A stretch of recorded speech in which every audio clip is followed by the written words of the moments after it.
ప్రభు యేసుని వెంబడించుచు జయముగా నడచెదము. యేసుతో జయముగా వెడలెదము. ప్రియుడగు యేసుని ప్రేమను చవిగొని, ప్రియుడగు యేసుని ప్రేమను చవిగొని పయనము చేసేద ఆ ప్రభు వెంబడి, పయనము చేసేద ఆ ప్రభు వెంబడి. జయ ప్రభు యేసుని వెంబడించుచు జయముగా నడచెదము. యేసుతో జయముగా వెడలెదము. ఆదరణయు అధిక బలమును ఆత్మకగమును అవనిలో అందరి రాక్షయుడు.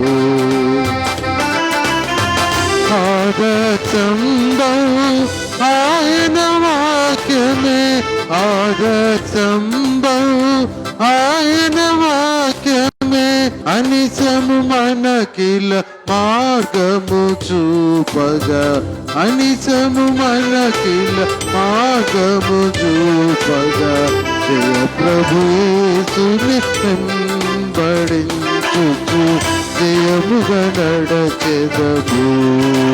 యేసుతో జయముగా వెడలెదము. ప్రార్థన చేసుకుందాం. తలలు వచ్చి కళ్ళు మూసుకున్నట్లయితే ప్రార్థన.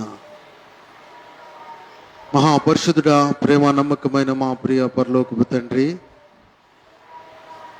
మీ ఘనమైన నామమునికై వందనాలు స్తోత్రాలు చెల్లిస్తున్నాం. ఈ సంవత్సరంలో మొదటి నెల ఆఖరి దినంలో మేమున్నాం. ఈ దినం ప్రభు దినంగా మీ సన్నిధిలో చేరి ఉన్నాం. నిలువని నీ దాసుడు, చేరిన నీ పిల్లలు మేమందరూ కొద్దిసేపు నీ ఆధీనంలో ఉండబోతూ ఉండగా మీరు మాతో మాట్లాడమని ఆ ప్రభువును ప్రియరక్షకుడు యేసు నామమున అడిగి వేడుకుంటున్నాము తండ్రి. ఆమేన్. దేవుని నామమునకు మహిమ కలుగును గాక. ఈ ఉదయకాల సమయం దేవుని వాక్యం ధ్యానం చేయుటకు లేవియ కాండము 16వ అధ్యాయములో ఉన్నటువంటి విషయాలు మనం చదువుకునున్నాం. దేవుని వాక్యం సజీవమైనది, అది రెండంచుల వాడి అయిన ఖడ్గమై ఉన్నది. ఈ వాక్యము ప్రాణాత్మ మూలుగులను విభజించున్నంత మట్టుకు దూరి మనుషులుగా ఉన్న మనలో క్రియ చేస్తూ ఉన్నది. దేవుడు సజీవుడై ఉన్నాడు, ఆయన మనతో మాట్లాడేవాడై ఉన్నాడు. దేవుని వాక్యం మనం ధ్యానం చేస్తూ ఉన్నప్పుడు అనేక తలంపులను దేవుడు మన మదిలో ఉంచుతూ ఉంటాడు. ఈ వాక్యము సాధారణ పుస్తకం వలె చదువుకుంటా వెళ్తే ఏమీ అర్థం కాదు. దేవుని సన్నిధికి వచ్చి ప్రార్థనాపూర్వకమైన అనుభవం గుండా దేవుని మాటలు అర్థం చేసుకోవటానికి ప్రయత్నం చేసినప్పుడు దీనిలో ఉన్న సత్యం మనకు బోధపడుతుంది. కనుక దేవుని వాక్యం మనం వినేటప్పుడు శ్రద్ధ కలిగి వినాలి. దానిని చదివేటప్పుడు గ్రహించుకుంటూ చదవాలి. ఎందుకనంటే ఈ వాక్యము మనకు నెమ్మదిస్తుంది, ఈ వాక్యము మనకు ఆదరణ ఇస్తుంది, ఈ వాక్యము మనకు సమాధానమునిస్తుంది. కనుక జీవాహారమైనటువంటి దేవుని వాక్యాన్ని మనం కలిగి ఉన్నప్పుడు దేవుడు మనలను దీవిస్తాడు. మంచిది. ఈ దినం దేవుని వాక్య సందేశంలోనికి మనం వెళ్దాం. సాధారణంగా ప్రపంచంలో కొన్ని అసంభవము అని పలికేవి ఉంటాయి, సాధ్యం కాదు అని చెప్పేవి ఉంటాయి. ఆకాశములో మనుషులు ఎగరాలి అనంటే 2 చేతులు చాపి ఎగరటం అసంభవం. పక్షులకు రెక్కలుంటాయి, ఆ రెక్కలు చాపి అవి ఎగురుతూ ఉంటాయి. మనుషులకు కూడా రెక్కలు లాంటి చేతులు ఉన్నాయి, కానీ ఈ చేతులు మనం ఎంత ఊపినా పైకి మాత్రం ఎగరలేం, అసంభవం. తప్పకుండా విమానం ఎక్కితే ఆ విమానము ద్వారా పైకి ఎగరగలం కదూ. అలానే రైల్వే స్టేషన్కి వెళ్ళి రైలు ఎక్కితేనే ఆ రైలు ప్రయాణం చేయగలం. మన ఊరిలోనే నిలువబడి రైలు ఇక్కడికే వస్తుంది అని అంటే అసంభవం. మన ఊరిలో ఎంత పెద్ద రైల్వే స్టేషన్ ఉన్నా ఆ రైల్వే స్టేషన్కి వెళితేనే రైలు ఎక్కగలం, ఎక్కడ పడితే అక్కడ ఎక్కలేం, అసంభవం. ఇలా కొన్ని అసంభవం అనేటువంటి పలకగలిగిన చెప్పగలిగినటువంటి విషయాలు ఉంటాయి బైబిల్లో కూడా. ఈ ఉదయకాల సమయం మన అంశం ఏమిటి అని అంటే ఒక 4 అసంభవాలను మనం బైబిల్లో నుండి చూద్దాం. 4 అసంభవాలు, 4 ఇంపాసిబుల్ థింగ్స్, 4 వితౌట్స్. దైవ సన్నిధిలో చేరిన మనతో బైబిల్లో 4 అసంభవాలు ఉన్నాయి, 4 ఇంపాసిబుల్ థింగ్స్. ఈ 4 అసంభవాలు ఏంటో ఈ ఉదయకాల సమయం మనం ధ్యానం చేయబోతూ ఉన్నాం. దేవుని వాక్యములో మనం చూస్తే ఇశ్రాయేలు ప్రజలను దేవుడు ఎన్నుకున్న ప్రజలుగా ఉన్నారు. ఆ ప్రజలు దైవ ఉగ్రతకు గురి కాకూడదని వారిని దేవుడు క్షమించేవాడిగా, సమాధానమిచ్చేవాడిగా, వారిని శుద్ధీకరించేవాడిగా, తన సహవాసములో చేర్చుకునేవాడిగా దేవుడు ఇష్టపడుతూ ఉన్నాడు. 4 అసంభవాలు అనే అంశాన్ని మనం ధ్యానం చేస్తూ ఉన్నాం. దేవుని ఉగ్రత నుండి దేవుని ప్రజలను దేవుడు తప్పిస్తూ ఉంటాడు. అంత మాత్రమే కాదు, దేవుడు తన వాక్య సత్యములో నుండి ఆత్మకు కావలసినటువంటి రక్షణ మనకు అనుగ్రహించటానికి ఆయన ఇష్టపడేవాడుగా ఉన్నాడు. కనుక ఆ దేవుడు చేసినటువంటి కార్యం ఏమై ఉన్నది అని అంటే, మొదటి అసంభవం దేవుని వాక్యంలో, మొదటి అసంభవం రక్త ప్రోక్షణ లేకుండా క్షమాపణ కలుగదు. మొదటి అసంభవం రక్త ప్రోక్షణ లేకుండా క్షమాపణ కలగదు. Without shedding of blood there is no remission. దేవుని వాక్యములో మనం చూడగలుగుతూ ఉన్నాం, రక్త ప్రోక్షణ లేకుండా క్షమాపణ కలగదు. హెబ్రీయులకు రాసిన పత్రిక 9వ అధ్యాయము 22వ వచనం దేవుని వాక్యం చదువుదాం. హెబ్రీయులకు రాసిన పత్రిక 9వ అధ్యాయము 22వ వచనం. మరియు ధర్మశాస్త్ర ప్రకారము సమస్త వస్తువులను రక్తము చేత శుద్ధి చేయబడుననియు, రక్తము చిందింపకుండా పాప క్షమాపణ కలుగదనియు సామాన్యంగా చెప్పొచ్చు. మొదటి అసంభవం ఏమిటి అని అంటే, రక్త ప్రోక్షణ లేకుండా, without shedding of blood there is no remission. రక్త ప్రోక్షణ లేకుండా క్షమాపణ కలగదు.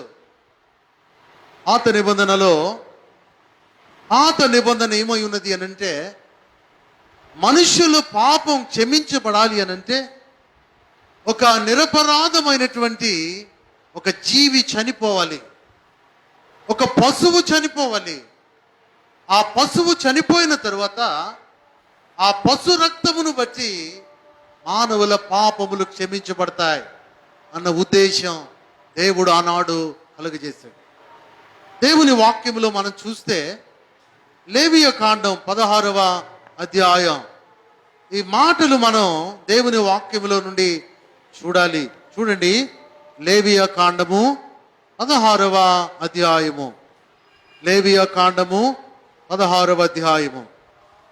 ఈ 16వ అధ్యాయములో అహరోను తన కుమారులు దేవుని సన్నిధిలో ఏమి చేయాలో ఆనాడు దైవజనుడైన మోషేతో దేవుడు చెప్పిన మాటలు అక్కడ రాయబడి ఉన్నాయి. ఆనాడు యూదులు వారి మత సాంప్రదాయ ప్రకారం సంవత్సరములో ఒక రోజు ఒక ప్రత్యేకమైన దినాన్ని కలిగి ఉండేవాళ్ళు. ఆ ప్రత్యేకమైన దినం ఏమిటి అనంటే పాప పరిహారార్థ దినం, ప్రాయశ్చిత దినం. హిబ్రూ భాషలో కాపర్ అనేటువంటి ఒక మాట ఉంది. కాపర్ అనంటే కప్పి ఉంచుట అని అర్థం. ఆనాడు జనుల పాపములను ఒక బలి పశువు రక్తము చేత ఆ పాపములను కప్పి ఉంచేటువంటి అనుభవం. సంవత్సరానికి ఒక్కసారి వారు ఒక పవిత్రమైన పండుగ పెట్టుకునేవాళ్ళు. ఆ పండుగ పేరేమిటి అనంటే పాప పరిహారార్థ దినం, ప్రాయశ్చిత్త దినం. ప్రాయశ్చిత్తము అనే మాటకు కాపర్ అనే అర్థం వస్తుంది. కాపర్ అనంటే కప్పి ఉంచటం, అనగా ఏదైనా ఒక వస్తువును ఇతరులకు కనబడకుండా ఉండాలి అనంటే మనం కప్పి ఉంచుతాం.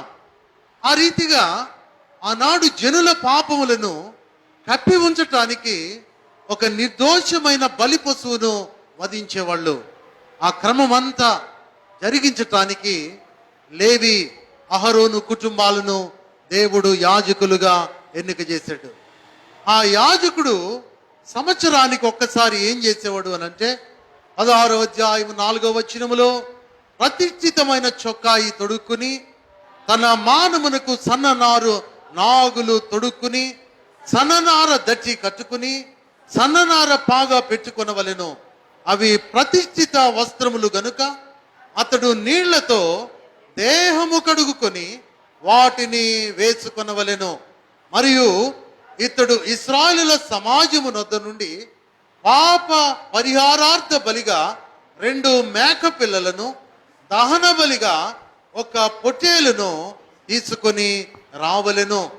అహరోను తన కొరకు పాప పరిహారార్థ బలిగా 1 కోడెను అర్పించి తన నిమిత్తము తన ఇంటి వారి నిమిత్తం ప్రాయశ్చిత్తం చేసేవాడు.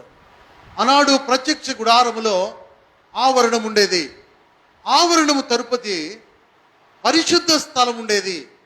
పరిశుద్ధ స్థలము తదుపరి అతి పరిశుద్ధ స్థలం ఉండేది. ఆవరణములోనికి అందరూ రాగలరు. పరిశుద్ధ స్థలములోనికి యాజకులు నిత్యము వెళ్ళి వారు ధూపం వేస్తారు, నైవేద్యం అర్పిస్తారు, ఇతరుల కొరకు దహన బలి అర్పిస్తారు. అయితే సంవత్సరానికి ఒక్కసారి ప్రధాన యాజకుడు ప్రతిష్ఠిత వస్త్రాలు ధరించుకుని పాప పరిహారార్థ దినమున ఆ అతి పరిశుద్ధ స్థలములోనికి తనది కాని రక్తము తీసుకుని వెళ్ళేవాడు. 4 అసంభవాలు నేర్చుకుంటాం. మొదటి అసంభవం, రక్త ప్రోక్షణ లేకుండా పాప క్షమాపణ లేదు. ఆనాడు సంవత్సరానికి ఒక్కసారి జరిగేటువంటి ఆ పండుగలో ప్రధాన యాజకుడు 1 కోడెను వధించుకునేవాడు, 1 ఎద్దును వధించేవాడు. ఎందుకు ఆ ఎద్దును వధించాడంటే తన పాపముల నిమిత్తం, తన కుటుంబ పాపములను దేవుడు క్షమించాలని 1 ఎద్దును వధించేవాడు. పాత నిబంధనలో వారి పాపములు క్షమించబడుటకు వారు చేసేటువంటి పండుగలు బైబిల్లో ఉన్నాయి. ఆ పండుగలు మనం చూడగలం. గడిచిన కాలంలో కూడా మనం ధ్యానం చేశాం. లేవియ కాండములో మొదటి పండుగ కనబడుతుంది దహన బలి, 2వది నైవేద్యము, 3వది సమాధానార్థ బలి, 4వది పాప పరిహారార్థ బలి, 5వది దేవుని వాక్యములో నుండి మనం చూడగలుగుతున్నాం అపరాధ పరిహారార్థ బలి. ఈ 5 బలులు ఆనాడు అర్పించేవాళ్ళు. అయితే ఈ పాప పరిహారార్థ దినమున ప్రధాన యాజకుడు సంవత్సరానికి ఒక్కసారి రక్తం తీసుకుని అతి పరిశుద్ధ స్థలములోనికి వెళ్ళేవాడు. దేవుని వాక్యములో మనం చూస్తూ ఉన్నాం. అయితే 1 కోడె ఏమో తన నిమిత్తము వధిస్తే 2 మేక పిల్లలను కూడా పాప పరిహారార్థ బలి కొరకు ఆనాడు యాజకుడు దేవుని సన్నిధికి తీసుకుని వచ్చేవాడు. మొట్టమొదటిగా 2 మేకలు దేవుని సన్నిధికి తేబడి ఉన్నాయి. ఈ దేవుని సన్నిధికి తేబడిన 2 మేకలు, ఈ 2 మేకలను ఉద్దేశించి 2 చీటీలు వేసేవాళ్ళు. 2 చీటీలు ఏంటి అనంటే, 1 చీటీ ఏమో యెహోవా పేరిట 1 మేక, రెండవ చీటి విడిచిపెట్టే మేక. యాజకుడు 2 చీటీలు, ఆ చీటీల మీద పేరు రాసేవాడు.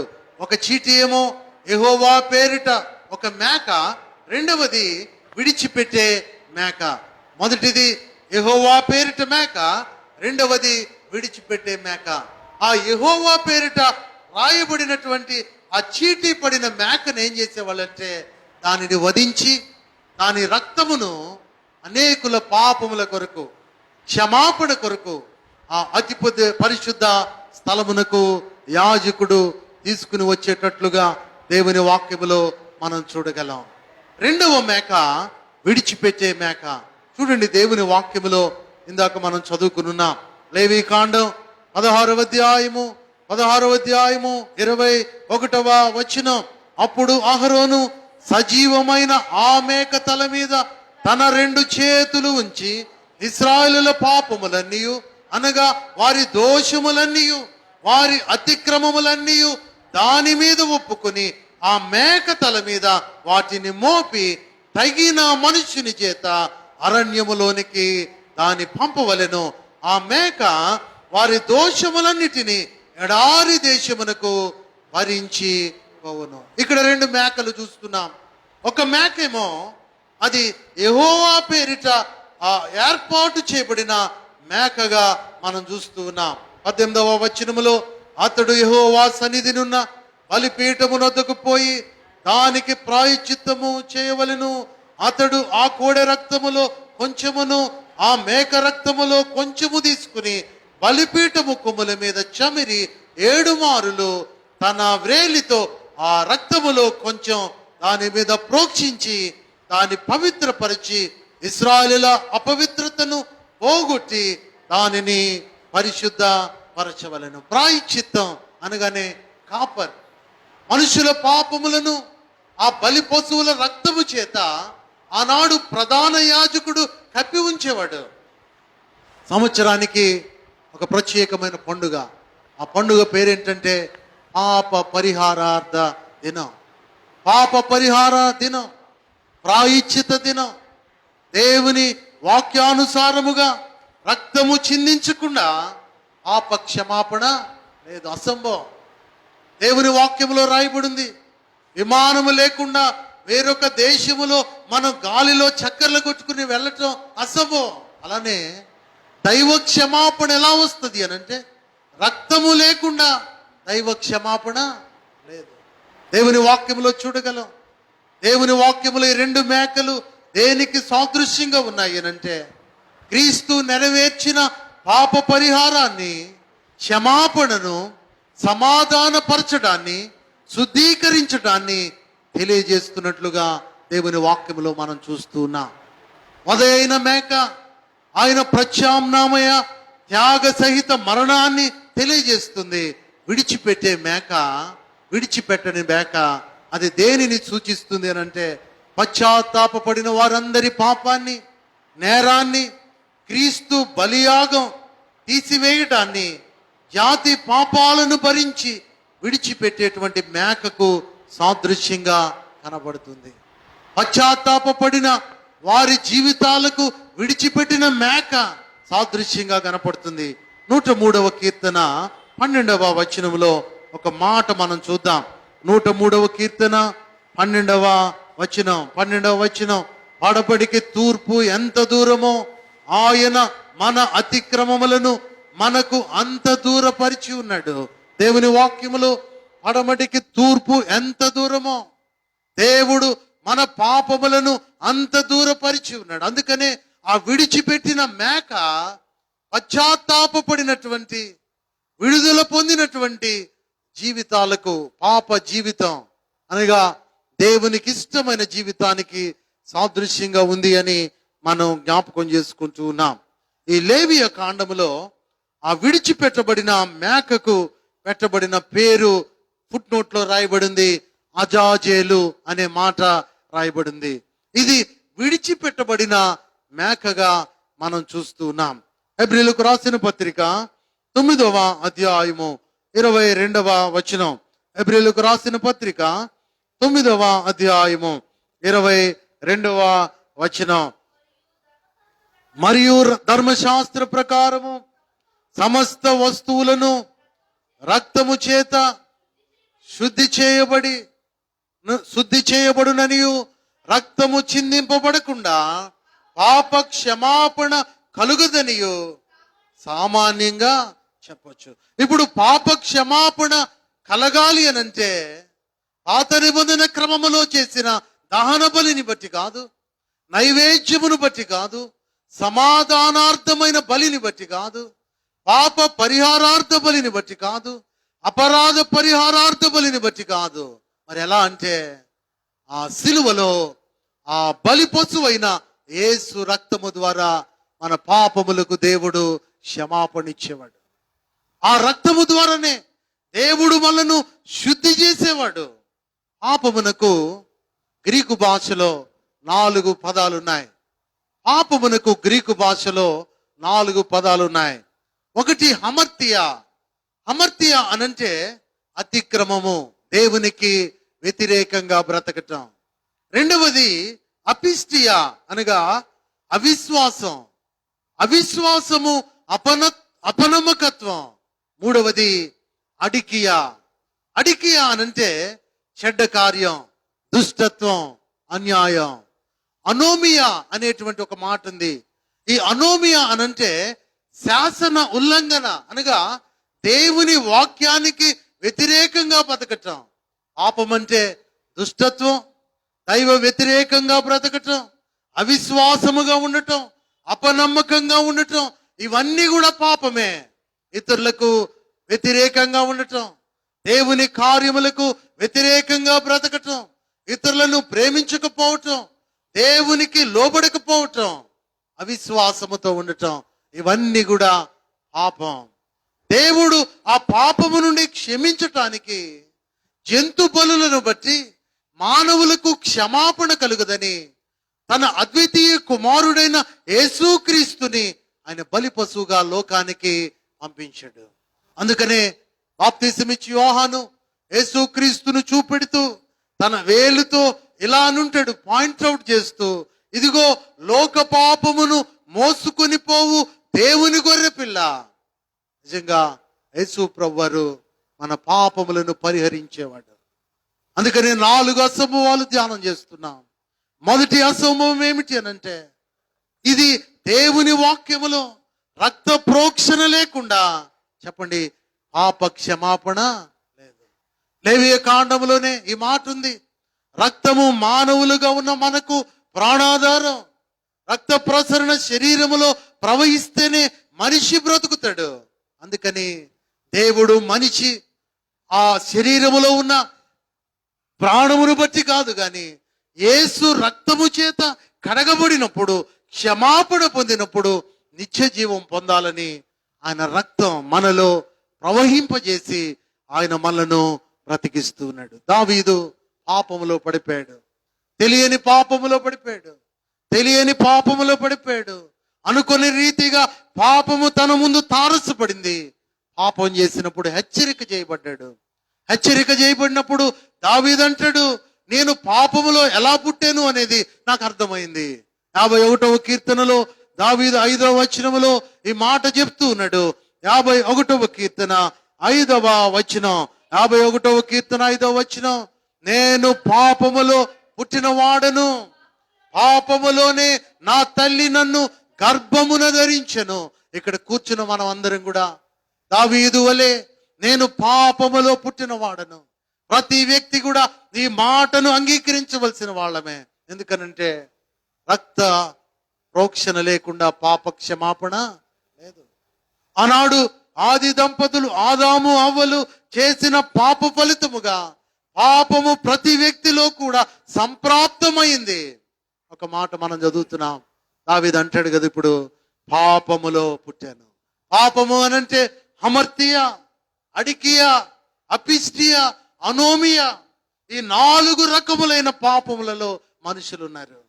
ఈ 4 రకములైన పాపముల నుండి విడుదల పొందాలంటే నైవేద్యం సరిపోదు, దహన బలి సరిపోదు, సమాధానార్థ బలి సరిపోదు, పాప పరిహారార్థ బలి, అపరాధ పరిహారార్థ బలి, బలి పశువును చంపి పాపాన్ని నివృత్తి చేసుకోలేం. అందుకనే రక్త ప్రోక్షణ లేకుండా చెప్పండి క్షమాపణ లేదు. దావీదుకి అర్థమైంది. దావీదుకి ఏమర్థమైంది అని అంటే దేవుని వాక్యములో దావీదు అంటాడు 16వ వచనములో, నీవు బలిని కోరువాడవు కాదు. ఒకవేళ నీవు కోరితే నాకు చాలా సులభం, వెంటనే ఒక ఎద్దుని తెస్తాను, వధించేస్తాను. నీకు ఎన్ని మేకలు కావాలో చెప్పు, వధించగలను. నీవు బలిని కోరువాడవు కాదు. కోరిన ఎడల నేను అర్పించుదును, దహన బలి నీకు ఇష్టమైంది కాదు. ఇప్పుడు దావీదు దేవునికి ఇష్టమైన బలి ఏంటో తెలుసా? విరిగి నలిగిన మనస్సు దేవునికి ఇష్టమైన బలి. ఈ స్థలములో కూర్చున్న నీవు అసంభవము అని దేవుడు జ్ఞాపకం చేస్తున్నది ఏమిటి అనంటే, ఆయన రక్తములో నీవు కడగబడకుండా, విరిగి నలిగిన మనస్సు లేకుండా, దైవ క్రమములో విధేయత లేకుండా, తగ్గించుకోకుండా దేవుని దైవ క్షమాపణ పొందటం అసంభవం. దావీదు రాజు అంతటి వాడే. పాపము హెచ్చరిక చేయబడిన తరువాత తన దైనందిన జీవితంలో దేవునికి చేసిన వ్యతిరేకమైన పాపం అమత్యా జ్ఞాపకం చేసుకున్నాడు, అడికియా జ్ఞాపకం చేసుకున్నాడు, అపిస్టియా జ్ఞాపకం చేసుకున్నాడు, అనోమియా జ్ఞాపకం చేసుకున్నాడు. ఇప్పుడు అంటాడు, నువ్వు బలిని కోరువాడవు కాదు, నువ్వు కోరితే నాకు తేవటం చాలా సులభం. 2 మేకలు తేలేడా దావీదు? ఎద్దును తేలేడా దావీదు? దేనినైనా సరే వధించి రక్తాన్ని ఒలికించగలడు దావీదు. కానీ జంతు రక్తమును బట్టి పాప క్షమాపణ లేదు. దేవుని వాక్యములో మన పాపముల నిమిత్తం వధించబడినటువంటి దేవుని కుమారుడు ఆ ప్రియ ప్రభువారు. దేవుని వాక్యములో హెబ్రీయులకు రాసిన పత్రిక 9వ అధ్యాయము, హెబ్రీయులకు రాసిన పత్రిక 9వ అధ్యాయము 18వ వచనం, 9వ అధ్యాయము 18వ వచనం. ఇందుచేత మొదటి నిబంధన కూడా రక్తము లేకుండా ప్రతిష్ఠించబడలేదు. ధర్మశాస్త్ర ప్రకారము మోషే ప్రతి ఆజ్ఞను ప్రజలతో చెప్పిన తరువాత ఆయన నీళ్లతోనూ రక్తవర్ణము గల గొర్రెబొచ్చుతోనూ హిస్సోపుతోనూ కోడెల యొక్కయు మేకల యొక్కయు రక్తము తీసుకొని దేవుడు మీ కొరకు విధించిన నిబంధన రక్తమిదే అని చెప్పుచు గ్రంథము మీద ప్రజలందరి మీద ప్రోక్షించెను. అదేవిధంగా గుడారము మీదను సేవా పాత్రల మీదను ఆ రక్తమును ప్రోక్షించెను. మరియు ధర్మశాస్త్ర ప్రకారం సమస్త వస్తువులను రక్తము చేత శుద్ధి చేయబడిననియు రక్తము చిందింపకుండా పాప క్షమాపణ కలుగుదని సామాన్యముగా చెప్పొచ్చు. ఇప్పుడు రక్తం తీసుకుని మీ అందరి మీద చల్లాను అనుకోండి, ఎవరైనా ఉంటారా? ఎవరైనా ఉంటారా? రక్తపు వాసన తట్టుకోలేం, చాలా నీచు వాసన అది. అందుకని యేసు ప్రభు వారు బలి పశువుగా సంవత్సరానికి ఒక్కసారి ఆ రక్తం మన మీద చిందించుకోవటానికి, అది చల్లించుకోవటానికి ఆయన నిబంధన చేయలేదు మనతో. ఆయన ఎలాంటి దేవుడు అని అంటే చూడండి, దేవుని వాక్యములో 24వ వచనములో 23వ వచనములో పరలోకమందున వాటిని పోలిన వస్తువులు ఇట్టి బలుల వలన శుద్ధి చేయబడవలసి ఉండెను గాని పరలోక సంబంధమైనవి వీటి కంటే శ్రేష్టమైన బలుల వలన శుద్ధి చేయబడవలసి ఉండెను. అందువలన నిజమైన పరిశుద్ధ స్థలమును పోలి హస్తకృతమైన పరిశుద్ధ స్థలములలో క్రీస్తు ప్రవేశించలేదు గాని ఇప్పుడు మన కొరకు దేవుని సముఖమందు కనబడుటకు పరలోకమందే ప్రవేశించెను. అంతేకాదు ప్రధాన యాజకుడు ప్రతి సంవత్సరం తనది కాని రక్తం, ఏ రక్తం అట చెప్పండి అందరూ, ఏ రక్తం? తనది కాని రక్తము తీసుకుని పరిశుద్ధ స్థలములోనికి ప్రవేశించున్నట్లు ఆయన అనేక పర్యాయములు తన్ను తాను అర్పించుకొనుటకు ప్రవేశించలేదు. అట్లయితే జగత్పునాది వేయబడినది మొదలు ఆయన అనేక పర్యాయములు శ్రమ పడవలసి వచ్చును. అయితే ఆయన యుగముల సమాప్తి యందు తన్ను తానే బలిగా అర్పించుకొనుట వలన పాప నివారణ చేయుటకై ఒక్కసారే ప్రత్యక్షపరచబడెను. ఇప్పుడు ఆయన ఎన్నిసార్లు వచ్చాడట? ఒక్కసారే ఎందుకు వచ్చాడు ఆయన? పాప నివారణ చేయుటకు ఒక్కసారే ప్రత్యక్షపరచబడ్డాడు. 27వ వచనం చూడండి. మనుషులొక్కసారే మృతి పొందవలనని నియమింపబడెను, ఆ తరువాత తీర్పు జరుగుతుంది. అలాగుననే క్రీస్తు కూడా అనేకుల పాపములను భరించుటకు ఒక్కసారి అర్పింపబడి తన కొరకు కనిపెట్టుకొని ఉండు వారి రక్షణ నిమిత్తం ఎలా వస్తాడట? పాపము లేకుండా రెండవసారి. మొట్టమొదటిగా మన పాపములు తన మీద మోసుకుని ఆయన శిలువలో పాపముతో కూడిన పాప శరీరమును ధరించాడు. కొద్దిసేపు ఆయన పాప శరీరముతో శిలువ మీద ఉన్నాడు. ఆయన పాప శరీరముతో ఉన్నప్పుడు ఆయన శిలువలో ఉండి అరుస్తున్న మాట ఏంటంటే, దేవా దేవా నా చెయ్యి ఎందుకు విడిచావు? దేవుడు పాపిని తాకడు గనుక ఆ కొద్ది క్షణం తన అద్వితీయ కుమారుడైన యేసుక్రీస్తుని శిలువలో ఆయన విడిచిపెట్టినప్పుడు ఆ ఎడబాటును తట్టుకొనలేక యేసుక్రీస్తు అరిచిన మాట, ఆక్రందనతో పలికిన మాట, నా దేవా నన్నెందుకు చేయి విడిచితివి?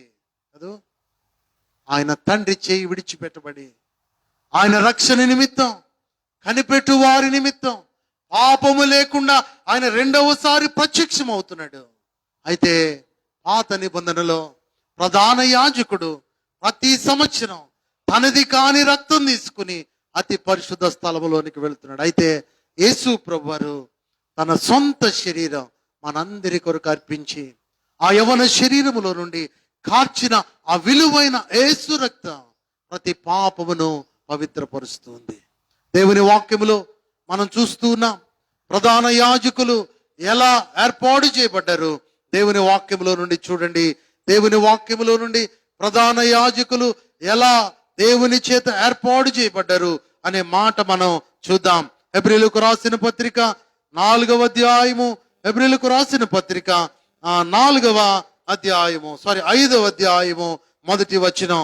ప్రతి ప్రధాన యాజకుడును మనుష్యులలో నుండి ఏర్పరచబడిన వాడు పాపముల కొరకు అర్పణలను బలులను అర్పించుటకు దేవుని విషయమైన కార్యములు జరిగించుటకై మనుషుల నిమిత్తం నియమింపబడిన వాడు. ప్రధాన యాజకుడు ఎలా అపాయింట్ చేయబడ్డాడు అనంటే మనుషులలో నుండే కదా. ఇప్పుడు దేవుని సేవకులు ఎక్కడి నుండి ఏర్పాటు చేయబడ్డారు అనంటే మనుషులలో నుండే. ఈ సేవకులు ఎవరు కూడా ఏ వ్యక్తి కొరకు కూడా ప్రాణం పెట్టరు. ఆయన ఒక్కడే మన కొరకు ప్రాణం పెట్టాడు. ఆయన ఎలాంటి ప్రధాన యాజకుడు? దేవుని వాక్యములో నుండి మనం ఆయన మాటలు చదువుకుంటూ ఉన్నాం. 4వ అధ్యాయము 14వ వచనం, 4వ అధ్యాయము 14వ వచనం. ఆకాశ మండలము గుండా వెళ్ళిన దేవుని కుమారుడైన యేసు అను గొప్ప ప్రధాన యాజకుడు. ఇప్పుడు మనకి ఎవరు ప్రధాన యాజకుడు? యేసు అను ఒక గొప్ప ప్రధాన యాజకుడు. అందరూ ఈ మాట చెప్తారా? యేసు అను ఒక గొప్ప ప్రధాన యాజకుడు. ఆయన ఇప్పుడు ఎక్కడి నుండి వస్తాడట? పరలోకములోనికి వెళ్ళాడు. అక్కడి నుండి వస్తాడు. ఎలా వస్తాడు? తన రక్షణ నిమిత్తం పాపము లేకుండా రెండవసారి వస్తాడు. ఇప్పుడు మనం ఆయన రాకడ కొరకు కనిపెడుతున్నాం.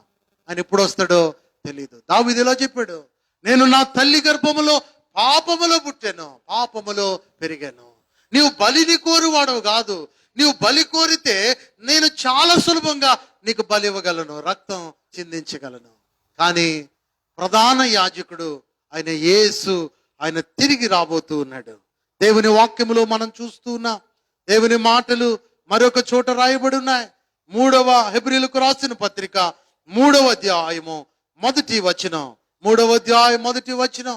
ఇందువలన పరలోక సంబంధమైన పిలుపులో పాలు పొందిన పరిశుద్ధ సహోదరులారా, మనము ఒప్పుకొనిన దానికి అపోస్తులుడును ప్రధాన యాజకుడైన యేసు మీద లక్ష్యముంచుడి. ఇప్పుడు ఎవరి మీద మనం లక్ష్యం ఉంచాలట? యేసు మీద. ఆయన ఎవరు? ప్రధాన యాజకుడు, హై ప్రీస్ట్. ఆయన మీద నీవు లక్ష్యం ఉంచాలి. ఎందుకనంటే నీ కొరకు నా కొరకు ఆయన సిలువలో మరణించి ఒక్క అర్పణ చేత మనల్ని శుద్ధి చేస్తున్నాడు. మనం బలి అర్పించవలసిన పని లేదు, మనం మొక్కుకోవలసిన పని లేదు. చాలా మంది ఇలా అంటారు, నీవు గనక నాకు ఈ మంచి చేస్తే నేను వచ్చి నీకు ఒక గొర్రెనిస్తాను, నీకు వచ్చి ఒక కోడినిస్తాను, నీవిచ్చిన ఈ తల వెంట్రుకలను ఇచ్చేసి గుండు చేయించుకుంటాను అని చాలా మంది మొక్కుకుంటారు. నీ మొక్కుబడి దేవునికి అవసరం లేదు. దేవుడు కోరుకుంటున్నాడు. దావీదంతటి రాజే దేవుని సన్నిధులు అంటున్నాడు, నీవు బలిని కోరువాడవు కాదు, నీవు నా నుండి కోరుకుంటుంది విరిగి నలిగిన మనస్సు.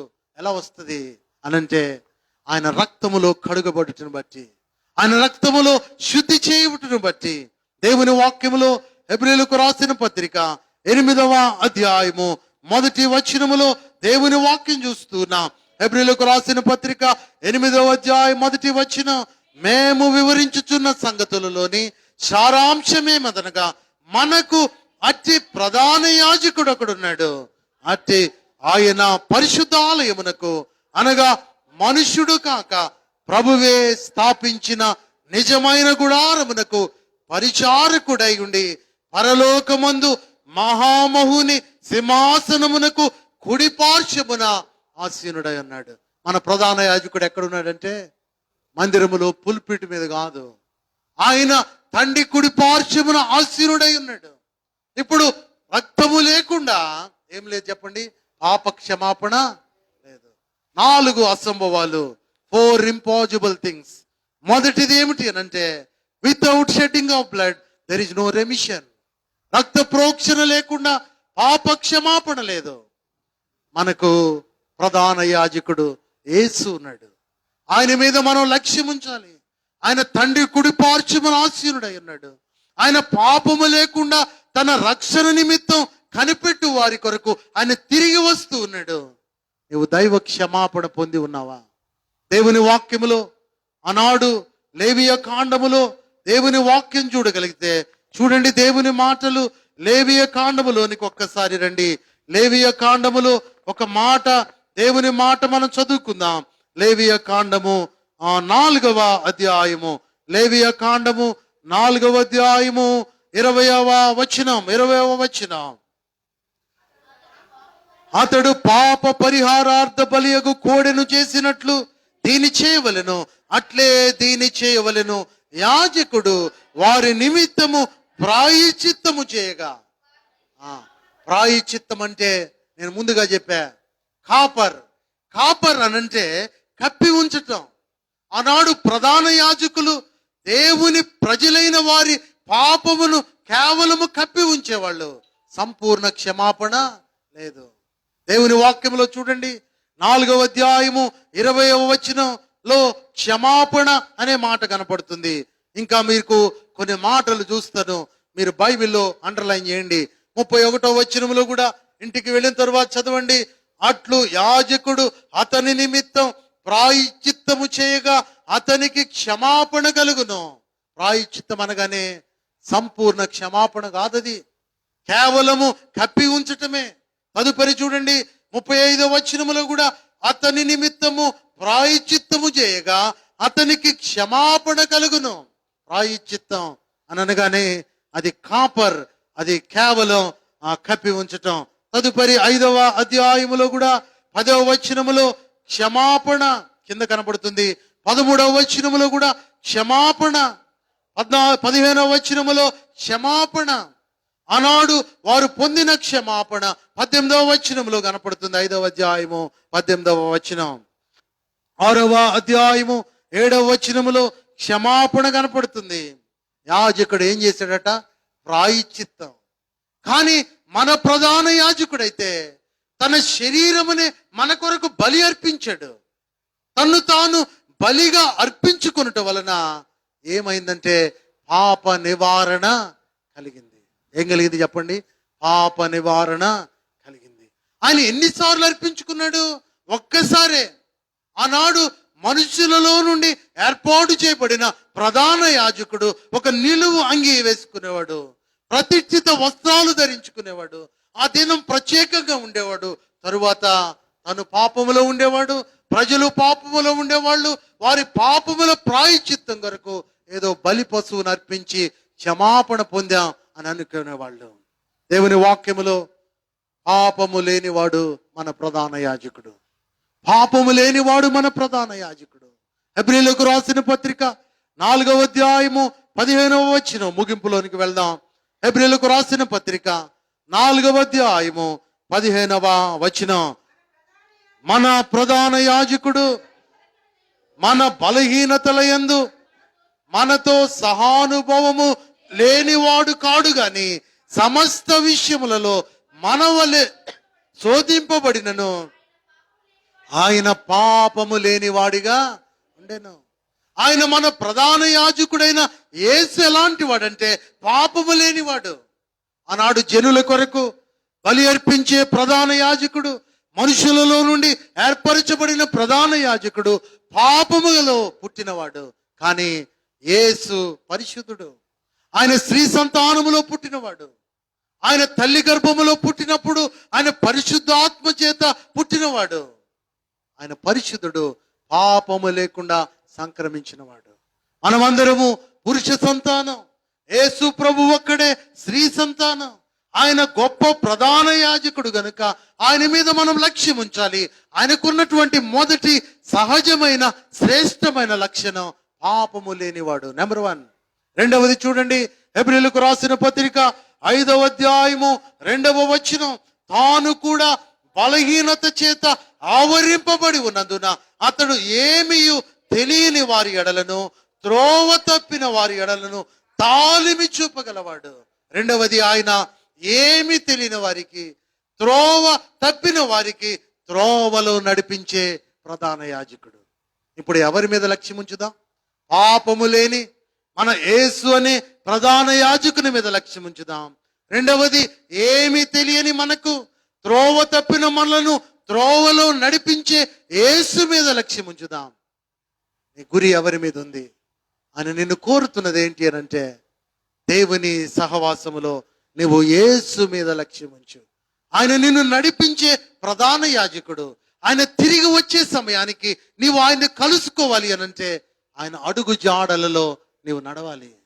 దావీదు పాప పశ్చాత్తాపం పొందుతూ ప్రాయశ్చిత్తముగా విరిగి నలిగిన మనస్సుతో దేవుని సన్నిధికి వచ్చి తన దైనందిన ఆ నిస్సహాయ స్థితిని ఒప్పుకొని దేవునికి ఇష్టడుగా మార్చబడ్డాడు. వాక్యం వింటున్న నా ప్రియ దేవుని సంగమా, దేవుని బిడ్డలారా, ఎంతకాలం లోకములో ఉన్నటువంటి దేవుని సేవకులు నడిపించే విధానమును బట్టి తోటి విశ్వాసులను మాదిరిగా తీసుకుని మన భక్తి జీవితం కొనసాగించటం మంచిదే. కానీ నీ కొరకు నా కొరకు సిలువలో ప్రాణం పెట్టిన మన ప్రధాన యాజకుడు, ఆయన మీద నీవు లక్ష్యం ఉంచి ఆయన కార్చిన అవిలువైన రక్తములో నీ పాపములకు ప్రాయశ్చిత్తం చేసే దేవుడిని నమ్మి పాపము లేని దేవుని నీవు కలిగి ఉంటే, నీకు ఆలోచన లేని సందర్భంలో, త్రోవ తప్పిన సందర్భంలో నిన్ను నడిపించే దేవుని మీద నీ విశ్వాసం కలిగి ఉంటే దేవుడు నిన్ను దీవిస్తాడు. మన ప్రధాన యాజకుడు ఎలాంటి వాడంటే పాపము లేనివాడు. రెండవది, త్రోవ తప్పిన వారిని త్రోవలో నడిపించేవాడు. మూడవది, హెబ్రీయులకు రాసిన పత్రిక 5వ అధ్యాయము 8వ వచనం. ఆయన కుమారుడయుండి తాను పొందిన శ్రమల వలన విధేయతను నేర్చుకున్నాడు.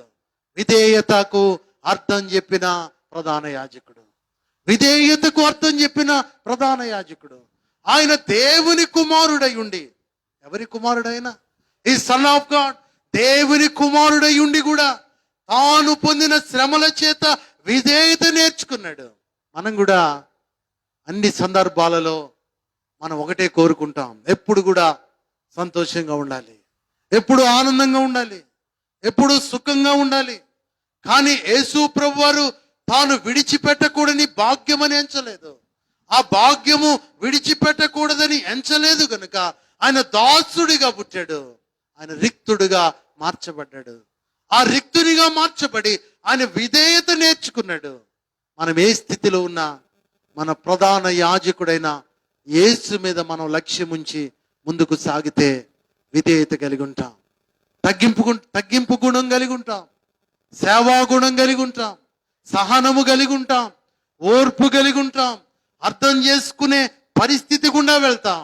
చాలా మంది ఈనాడు యవ్వన బిడ్డలు అర్థం చేసుకోవటంలే. పరిస్థితులు ఎదురైనప్పుడు ఆ పరిస్థితికి తగినటువంటి ఆలోచన విధానం కలిగి మనం ముందుకు సాగగలిగినప్పుడు దేవుని వాక్యమును ఆధారం చేసుకున్నప్పుడు, తల్లిదండ్రుల మాట వినినప్పుడు దేవుడు మనల్ని దీవిస్తాడు. దేవుని కుమారుడయుండి కూడా యేసు తాను పొందిన శ్రమలలో నుండి విధేయత నేర్చుకున్నాడు. మనం కూడా ప్రతి సందర్భంలో విధేయులైన దేవుని పిల్లలుగా దేవుని సముఖంలో విధేయత నేర్చుకుందాం. దేవుడు దీవిస్తాడు.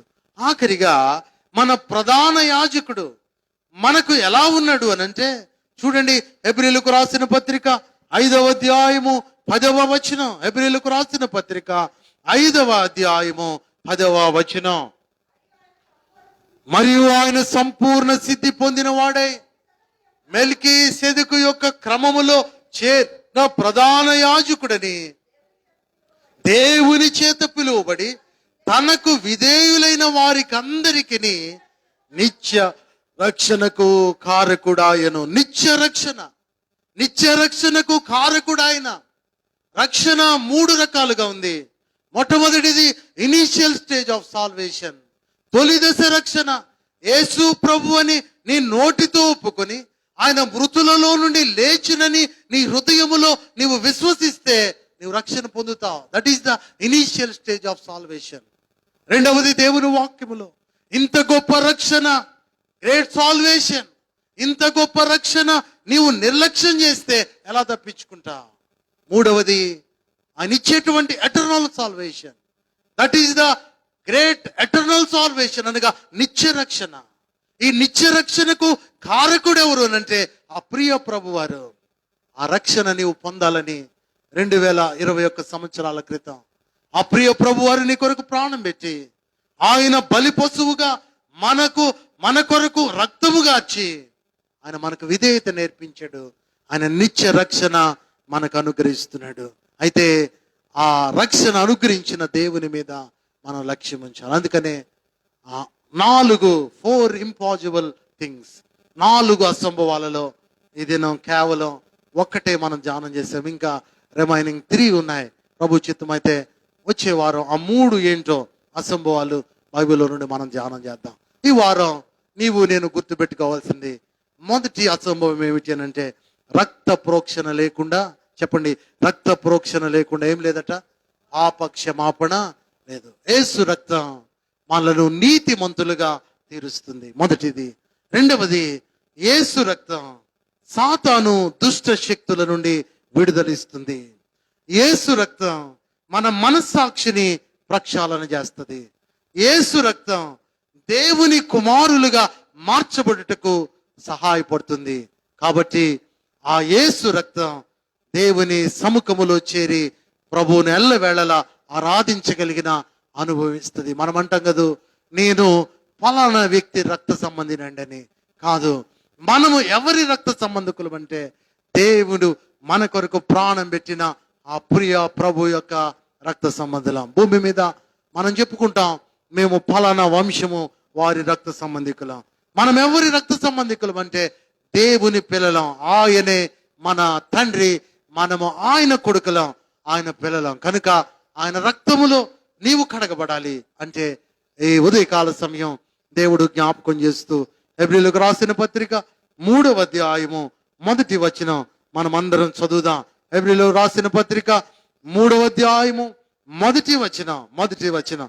ఇందువలన పరలోక సంబంధమైన పిలుపులో పాలు పొందిన పరిశుద్ధ సహోదరులరా, మనము ఒప్పుకొనిన దానికి అపోస్తులుడను ప్రధాన యాజకుడైన యేసు మీద లక్ష్యముంచుడి.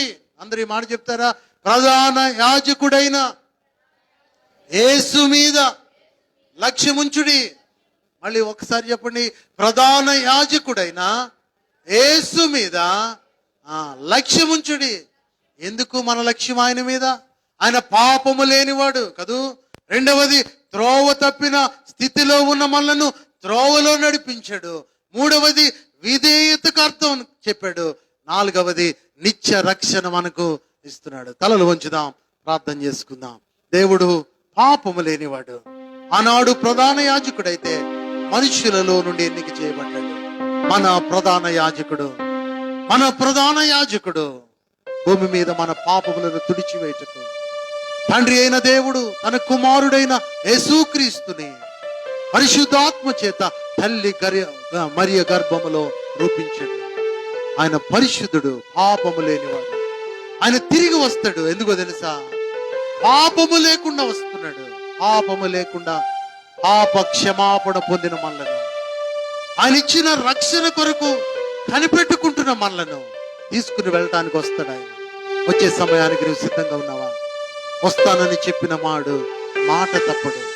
ఆయన తిరిగి వచ్చేటప్పుడు నీ లక్ష్యము ఒకరి మీదే, యేసు మీద నీ లక్ష్యం ఉంచు. యేసు మీద లక్ష్యం ఉంచు. భూ సంబంధమైన మాట మీద వద్దు, లోక సంబంధమైనవి మన మనస్సులో వద్దు. ఇవన్నీ దేవుడు మనకిస్తున్నాడు. సమృద్ధినిచ్చాడు, సంతోషం ఇచ్చాడు, నెమ్మది ఇచ్చాడు, ఆరోగ్యం ఇచ్చాడు. ఈ 2021 సంవత్సరం జనవరి 31వ తారీఖులో మనమున్నాం. ప్రభు దినం. ఈ దినం నీ లక్ష్యం యేసు మీద. ఆయన ప్రధాన యాజకుడు, నిరంతరము యాజకుడై ఉన్నాడు. నీ కొరకు ప్రాణం పెట్టిన ఆయన యాజకుడు. ఆయన కార్చిన రక్తం మన శరీరంలో ప్రవహించినప్పుడు ఆయన పిల్లలు మనం. ఆ ప్రియ ప్రభు తిరిగి రాబోతున్నాడు. ఎవరైనా ఒకవేళ లైవ్ లో ఉండి ఫేస్బుక్ ద్వారా, యూట్యూబ్ ద్వారా దేవుని మాటలు వీక్షిస్తూ ఉంటే దేవుడు మిమ్మల్ని దీవించుగాక. ఒకవేళ మీరు ఇంకా దైవ క్షమాపణ పొందకపోతే 4 ఇంపాసిబుల్ థింగ్స్, 4 శుభవాలు. మొదటిది, రక్త ప్రోక్షణ లేకుండా, without shedding of blood there is no remission. పాప క్షమాపణ లేదు. ఆ క్షమాపణ ఇచ్చేది దేవుడు. దేవుడు నీ కొరకు నేను ప్రార్థన చేస్తాను. ఒకవేళ నువ్వు ఇంకా యేసు రక్తములో కడగబడకపోతే ఇది అనుకూల సమయం. ఈ మాసం గడిచిపోతుంది, మళ్ళీ తిరిగి రాదు. ఈ మాసంలో నువ్వు ఒక నిర్ణయం తీసుకో. ప్రభువా, నేను పాపములో పుట్టాను. దావీదు అంతటి వాడే నేను పాపములో పుట్టాను అంటున్నాడు. మనం ఎంతటి వాళ్ళం? నీవు ఏ పాపములో బంధించబడున్నావు? ఆ పాపాన్ని నివృత్తి చేసేది నా ప్రియ ప్రభువారు. కనుక నీ కొరకు నేను ప్రార్థన చేస్తాను. ఒకవేళ నువ్వు ఇంకా నీటి బాప్తిసం పొందకపోతే, నీటి మూలముగా, ఆత్మ మూలముగా జన్మించుటకు ఇష్టపడు. దేవుడు నిన్ను దీవిస్తాడు. God bless you. ప్రార్థన. ప్రేమ నమ్మకమైన మా ప్రియ పరలోకపు తండ్రి, బైబిల్లో ఉన్న 4 అశుభాలు ప్రభువా, నీ చిత్తములో ఇది నా మొదటిది, రక్త ప్రోక్షణ లేకుండా పాప క్షమాపణ లేదని మీరు మాతో మాట్లాడారు.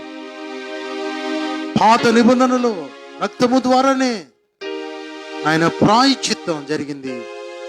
ఆయనను సంవత్సరము ఆ ప్రధాన యాజకుడు తన నిమిత్తం తనది కాని రక్తం తీసుకుని తన కొరకు, ప్రజల కొరకు ప్రాయశ్చిత్తం మాత్రం చేసేవాడు.